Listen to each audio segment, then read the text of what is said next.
नमस्कार दोस्तों, मैं हूं सौरभ और स्वागत है आपका समाधान वाला पर। क्या आप भी क्लास 9th से 12th के बीच हैं और वही पुरानी मुश्किल सवालों में फंसे हुए हैं? डोंट वरी, इस चैनल पर हम मिलकर हर डाउट को सिंप्लीफाई करेंगे और ढूंढेंगे हर प्रॉब्लम का सही समाधान। तो अगर अभी तक सब्सक्राइब नहीं किया है, तुरंत कीजिए और बनिए हमारी फैमिली का हिस्सा। चलिए शुरू करते हैं आज का समाधान। आज हम क्लास 11th के चैप्टर 1 समुच्चय का समाधान देखेंगे, जिसमें पहली क्लास इंट्रोडक्शन की होती है। तो शुरू करते हैं। तो हमारा पहला चैप्टर है समुच्चय। तो सबसे पहले हम जानेंगे कि समुच्चय होता क्या है, समुच्चय की परिभाषा क्या होती है। तो हम ये जानते हैं। तो जैसा कि मैंने यहाँ लिख रखा है, पढ़ते हैं इन्हें। समुच्चय को इंग्लिश में सेट कहते हैं। समुच्चय को इंग्लिश में सेट कहते हैं।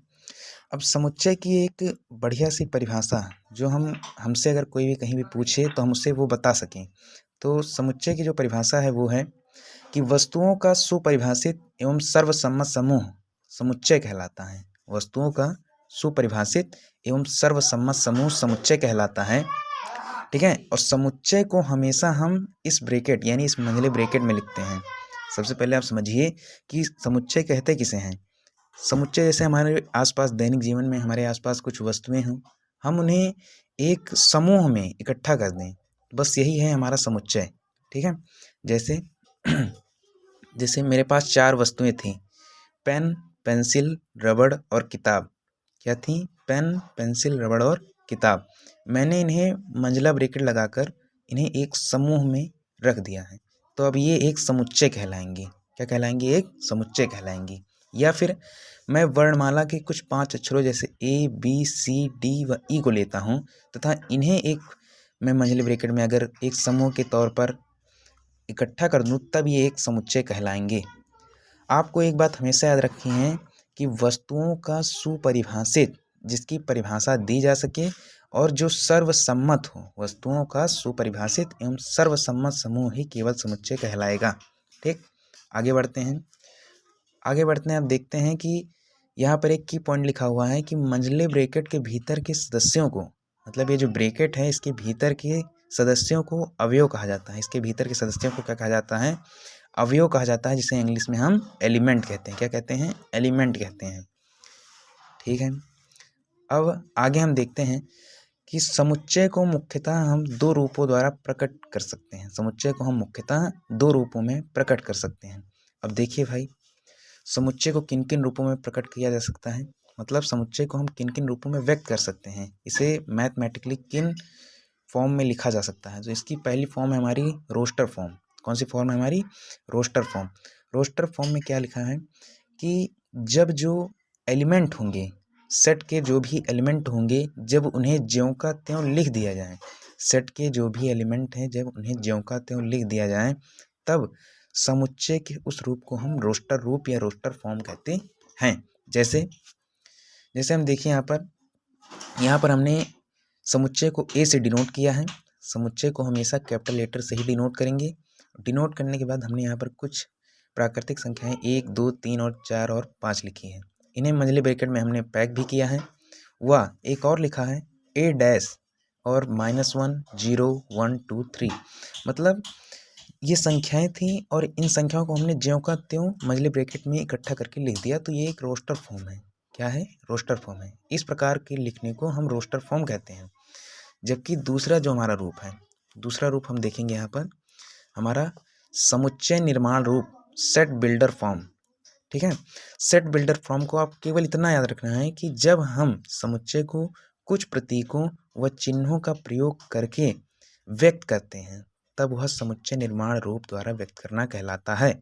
जैसे उदाहरण के रूप में आप ए बराबर जो ऊपर था 1, 2, 3, 4, 5, ये जो अवयव थे हमने कुछ इस प्रकार से लिखा। यहाँ पर आप देखिए ये जो चिन्ह लगा है इसे हम कहते हैं सच that x, such that x.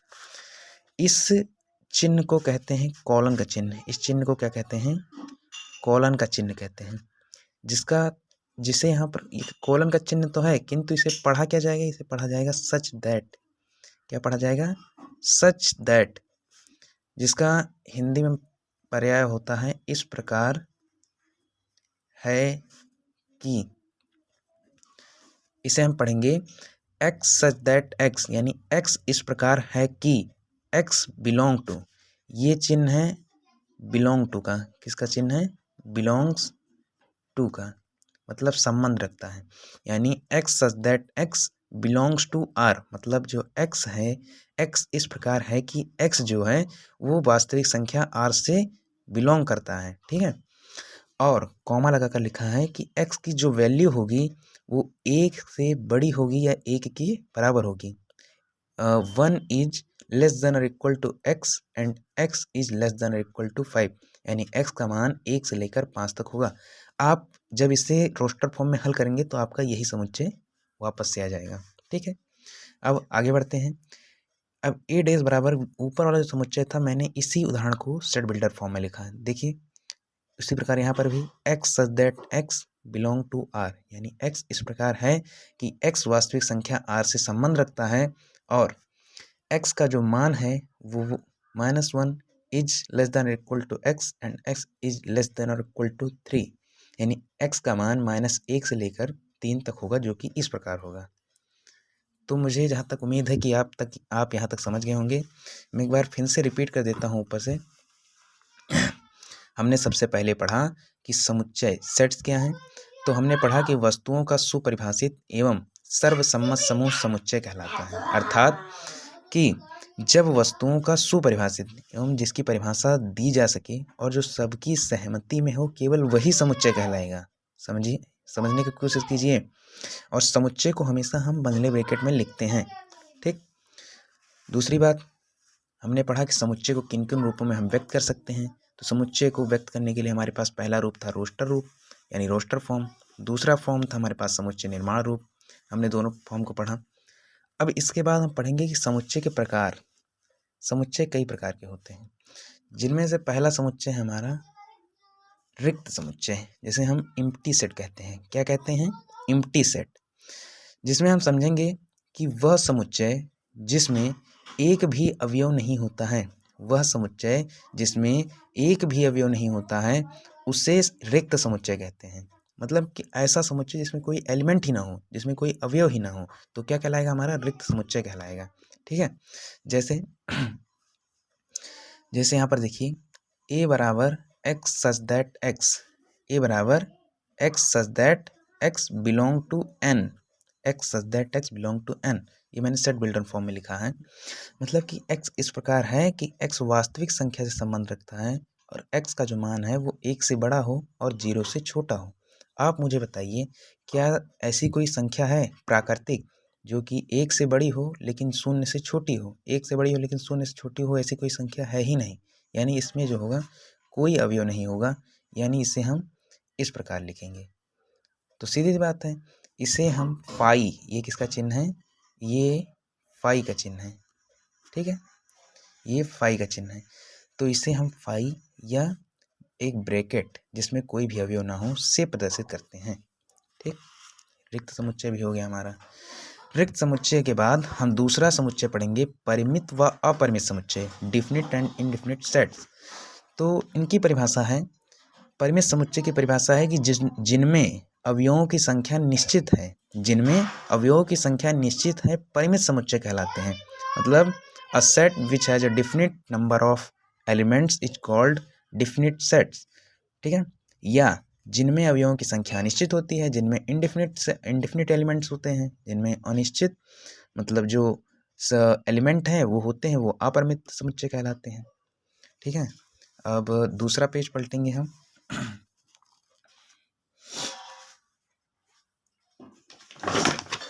तो अब इसके आगे हम देखेंगे परिमित और अपरिमित समुच्चय के उदाहरण। जैसे परिमित समुच्चय का उदाहरण देखिए, ए बराबर दिया है 1 2 3, इसको और भी लिख सकते हैं आप, जैसे ए डैश बराबर 5 6 7 8 9, मतलब जिसमें हम गिन सकें कि कितने एलिमेंट हैं, तो वही हमारा परिमित समुच्चय का उदाहरण है।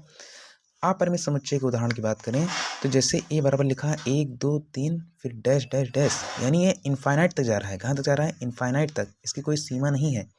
तो ये क्या कहलाएगा हमारा? ये हमारा अपरिमित समुच्चय कहलाएगा।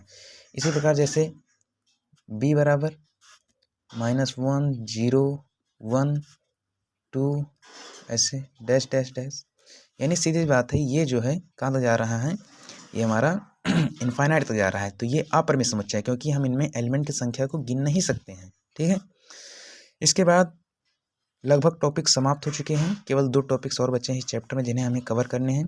ठीक है, तो हम इन्हें कवर करते हैं। जैसे पहला है सार्वत्रिक समुच्चय। ये क्या है? सार्वत्रिक समुच्चय।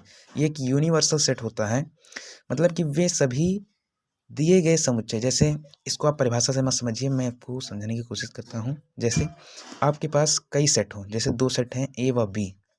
ए में 2 एलिमेंट हैं 1 और 2, बी में 2 एलिमेंट हो 3 हो 4। ठीक है, अब देखिए कि ए में जो अवयव हैं और जो बी में अवयव हैं, ए में जो अवयव हैं और जो बी में अवयव हैं, वो दोनों अवयव इस सेट में हैं, है कि नहीं है? इसमें 1 और 2 हैं, 1 2 हैं, इसमें 3 और 4 हैं, इसमें ये भी हैं। अर्थात दिए गए सेट जो हैं उनके सभी अवयव जिस सेट में हों, मतलब दिए गए समुच्चयों के सभी अवयव जिस समुच्चय में हों, वह समुच्चय ही यूनिवर्सल सेट सार्वत्रिक समुच्चय कहलाता है। इसे यूनिवर्सल के चिन्ह से प्रदर्शित करते हैं। आपको बस इतना समझना था। इसके बाद हम आते हैं समुच्चय का पूरक। आपको सवाल लगाने के लिए ये टॉपिक बहुत इंपॉर्टेंट है, आपको ये पता होना चाहिए। समुच्चय का पूरक, कॉम्प्लीमेंट ऑफ द सेट।